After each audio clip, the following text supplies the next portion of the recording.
김태훈의 게으른 책 읽기. 이번 코너는 리리드 시간입니다.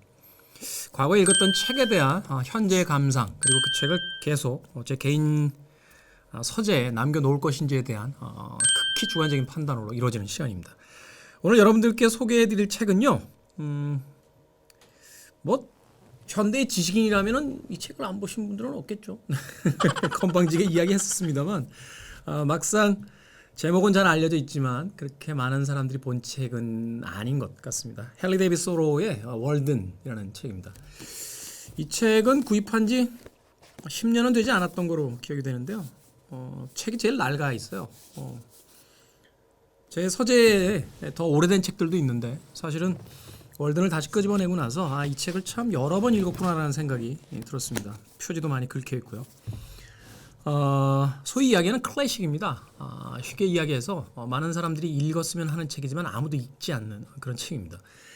이야기는 의외로 굉장히 단순한 구성으로 되어 있습니다. 헨리 데이비스 소로우라고 하는 한 인물이 월든 호수가 근처에 오두막집을 하나 지은 채 2년간 살았던 기록을 남기고 있습니다. 최근에 와서는 뭐 외국에 가서 몇 년 살아보기, 몇 달 살아보기, 혹은 여행기들이 굉장히 많이 나오는 시대를 살고 있기 때문에 그렇다면 이 월든도 그런 의미에서 흥미진진하지 않을까라고 생각하셨다면 굉장한 오산입니다. 숲이 우거진 곳, 그리고 호수가 있는 곳에서 거의 자급자족의 형태로 살아가는 한 남자에 대한 이야기, 그리고 그 숲과 호수에 대한 아주 성의 있는 묘사와 그 안에서 인간의 삶에 대한 그 잔잔한 고찰, 관조, 이런 것들이 넘쳐나는 책입니다. 그런데도 왜 이 책을 몇 번씩이나 읽었을까라고 생각을 해보면 이 책이 가지고 있는 아주 그 놀라운 사상 때문이 아닌가 하는 생각이 듭니다. 우리는 삶을 살면서 더 많이 갖고 싶어하고 더 크고 좋은 것들을 열광하게 되죠. 뭐 저라고 해도 그렇게 다르지 않습니다. 그런데 사실은 이런 우리의 욕망을 자본주의 사회에서는 그것은 인간 본연의 어떤 자연스러운 욕구다라고 설명을 합니다. 그리고 자신들의 상품을 기꺼이 팔죠.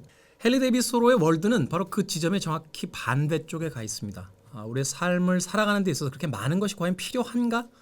라는 의문, 그리고 그것을 실제 자신의 삶을 2년이나 바쳐가면서 실험함으로써 우리 삶에 있어서 그다지 많은 욕망이 필요 없으며 그렇게 많은 무엇이 필요 없다는 것을 몸소 증명해낸, 말하자면 하나의 실험기이고 관찰기이며 또한 놀라운 통찰을 담고 있는 책입니다. 이 책에 참 인상적인 구절이 있었어요. 그래서 줄 쳐놓고 몇 번이나 읽었던 기억이 있는데, 우리의 인생은 사소한 일들로 흐지부지 헛되이 쓰이고 있다. 정직한 사람은 셈을 할 때 10손가락 이상을 쓸 필요가 거의 없으며 극단의 경우에는 발가락 10개를 더 쓰면 될 것이고 그 이상은 하나로 묶어버리면 될 것이다. 간소하게 살라. 제발 바라건대 여러분의 일을 2가지나 3가지로 줄일 것이며 100가지나 1000가지가 되도록 하지 말라. 100만 대신에 5이나 6가지만 셀 것이며 계산은 엄지손톱에 할 수 있도록 하라. 문명생활이라고 하는 이 험난한 바다 한가운데서는 구름과 태풍과 유사한, 그리고 1000가지하고도 1가지의 상황을 파악해야 하므로 배가 침몰하여 바다 밑에 가라앉아 목표 항구에 입항하지 못하는 사태가 벌어지지 않도록 하기 위해서는 추측항법으로 인생을 살아갈 수밖에 없으며 따라서 뛰어난 계산가가 아니면 성공하기 어려운 것이다. 간소화하라. 하루에 3끼를 먹는 대신 필요할 때 1끼만 먹어라. 100가지 요리를 5가지로 줄여라. 그리고 다른 일들도 그런 비율로 줄이도록 하라. 공자님 말씀 같은 이야기가 담겨져 있습니다. 근데 이 책이 이야기하고 있는 바는 한 달, 2달, 한 해, 2해를 더 살게 되면서 계속해서 머릿속에 남고 삶의 매 순간에 등장합니다. 이 책 이후에 읽었던 책 중에 하나가요, 그 타미 스트로베리 쓴 행복의 가격이라는 책이 있었는데, 월든과 같은 소위 이제 미니멀리스트로서의 자신의 삶을 규정한 그 타미 스트로벨은 삶에 대해서 물질과의 관계를 이렇게 정의합니다. 우리는 쓸모없는 물건을 사들이고 그 물건의 값을 지불하기 위해 인생을 낭비하고 있다. 우리는 더 많이 갖는 것이 인생의 풍요로움이라고 이야기하지만 결국 그것은 물건을 파는 사람들의 주머니만을 불려줄 뿐이지 우리 인생을 풍요롭게 만들지는 못한다는 것이죠. 그리고 또 한편으로 그 쓸데없는 물건들을 사들이면서 그 물건의 값을 지불하기 위한 돈을 벌기 위해 인생을 낭비한다. 결국 그렇게 많이 갖지 않는다라면 그렇게 오래 일하지 않아도 되고 그렇게 많이 욕망하며 괴로워하지 않아도 된다 하는 이야기를 고전인 월드는 19세기에 헨리 데이빗 소로의 입을 빌려서 글을 빌려서 말하고 있습니다.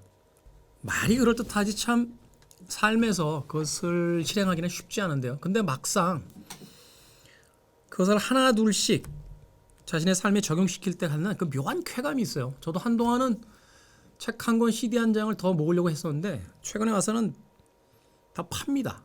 돈이 없어서 파는 건 아니고요. 그냥 팝니다. 쉽게 이야기해서 우리가 가진 것들을 점점 줄여 나간다면 삶에 들어가는 비용이 그만큼 더 줄어들 거라는 것이죠. 월드는 그 이야기를 자연 속에서 살아간 한 남자의 입을 빌려서 아주 담담하게 그리고 아주 멋지게 우리들에게 전달해 줍니다.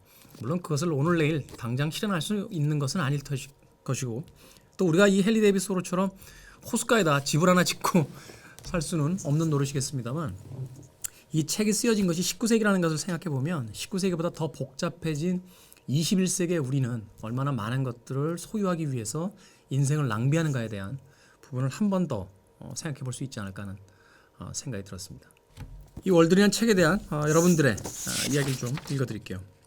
회원 평점은 8.5점입니다. 저 개인적으로는 책의 가치에 비해서 너무 낮다라는 생각이 드는데 별로요부터 읽어드릴까요? 월드는 왠지 친해지기 어려운 친구를 소개받은 기분이었다. 정작 책을 다 읽고 나서도 저자가 진정 하고 싶었던 이야기가 무엇인지 조금 헷갈렸다. 헷갈릴 수 있죠. 뭐 절로 가라는 얘기야? 뭐 이렇게 생각할 수도 있었겠죠. 지금 현재 자신의 고민과 어려움이 무엇이냐에 따라 월든이 주는 메시지가 공허할 수도 있고 혹은 무거울 수도 있다는 생각이 들었다.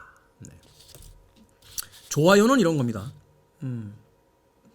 글쓴이가 얼마나 지혜로운 사람인지 배우게 되는데 현상에 대한 탐구, 보이는 것에 대한 관찰, 대화 속에서 찾는 인물의 심리까지 다양한 관점을 가지고 해석하고 생각하는 부분이 나와 달라서 흥미로웠다라고 이야기합니다. 이 책의 존재는요. 제시하는 바가 묵직합니다. 수많은 광고에 자본주의의 상품들이 진열되어 있는 그 백화점과 광고 속에서 실제로는 그 많은 것들이 별로 필요 없다는 것을 이해시키는 그리고 주장하는 단 하나의 증거를 찾아야 된다면 그것은 바로 헨리 데이빗 소로의 월든이기 때문입니다. 이 책은 아마도 책장에서 버려지는 일은 없을 것 같아요. 제가 그 많은 것들을 다 갖다 버리고 마지막에 버리게 된다면 이제 월든도 필요 없겠구나 하고서 버리지 않을까 하는 생각이 들었습니다. 인생이 과부하가 걸리고 갖지 못하는 것에 대한 욕망으로 끙끙거리는 잠 못 드는 밤이 있다면 역시나 익숙하게 월든을 찾아 읽을 것 같고 여러분들에게도 그런 순간에 이 책을 권해드리겠습니다. 헨리 데이빗 소로의 월든 리리드에서 다시 한번 읽어드렸습니다. 제가 존경하는 어떤 분은요, 제 인생에 이런 이야기를 해주신 적이 있습니다. 은행에 있는 돈은 네 돈이 아니다. 네가 쓴 돈이 네 돈이다. 대부분의 사람들은 자신들이 열심히 번 돈을요, 그냥 깔고 앉아서 인생을 마감한다고 합니다. 책도 그렇겠죠. 인터넷에 있는 수많은 지식이나 서점에 있는 책이 다 머릿속에 있는 내 지식은 아닐 겁니다. 오늘 한 권의 책 읽어보시고요. 뭐 지식을 얻지 않아도 됩니다. 그 책을 통해서 아주 게으르지만 아주 행복한 쾌락을 느껴보시길 바라겠습니다. 마치겠습니다.